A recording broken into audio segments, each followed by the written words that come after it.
Look, I'm gonna put it out there. Let's put out my reaction initially. I think Petr was robbed. I think, I believe, at least in my view, that Petr won the third and final round. It's close, really close. I mean, I can see why it's a split decision, but I think on totality of damage, fight control, it was a close fight, man. But I think Petr won it. I think those takedowns add up. I think the striking was relatively equivalent, and this fight needs to probably happen again because I think even if Sean was being honest with himself and the reaction, his interview in the cage, to me tells it all.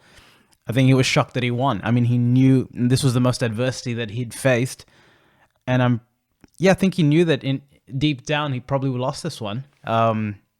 That's my 2 cents in it. But let's talk about the actual fight itself. Look, Sean O Malley in this weight division, he is big, man. He is big. He is long. And when you fight shorter fighters, a la Petr Yan here, obviously Petr is technically proficient in every, in Muay Thai and all the strikes. But you could see that the distant management, at least from in the round one, was difficult. He was taking a lot more time to calibrate his shots, and the shots that he was receiving from Sean were from different angles. They were coming up to down, and he was getting, beaten to the punch repeatedly there. And I'm not too sure if it was I'm pretty sure it was a plan, but shorter fighters with shorter reaches obviously need to close the distance there. And he employed Petr, that is, or Petr, a really grappling, wrestling heavy strategy. And I mean, you kind of saw that in UFC Embedded, but you were thinking whether this was just posturing or was it just what people, yeah.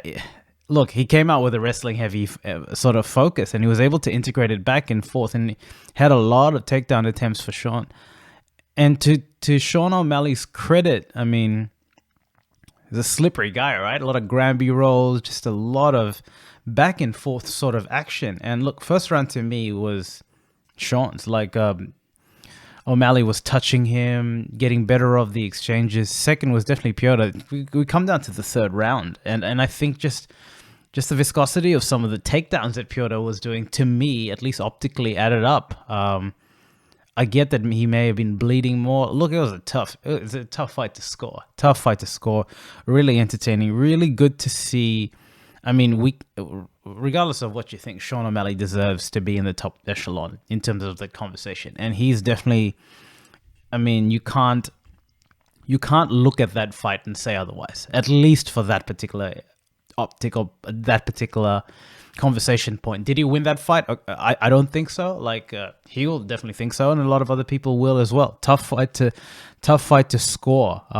Really tough fight to score. I think in the striking perspective, relatively equal. Maybe you could give a little bit to Sean. In the octagon control and in the wrestling, I think it definitely went to Petr. And that's just the difference, right? Mixed martial arts, to be able to integrate all the arts together in a cage and do what you have to do and add the elements of no quit, absorbing damage, all of that. It was a really, really fun fight. And, when we talk about, compare it to the Funkmaster and TJ Dillashaw, there was a lot more action here and there's a lot more things to consider. But did Petr get robbed? I think he did. I really think, and I think he thought that he had won it too. I mean, all fighters kind of do, but this was a really close one. He probably did enough in my eyes, and there's enough there to have another fight. I think so. But depending where the Funkmaster will go is where the cards will fall. In my mind, none of the stock of these two fighters go backwards. And that's a great thing about a fight like this. Really good fight. This Abu Dhabi card delivered, man. It delivered in spades.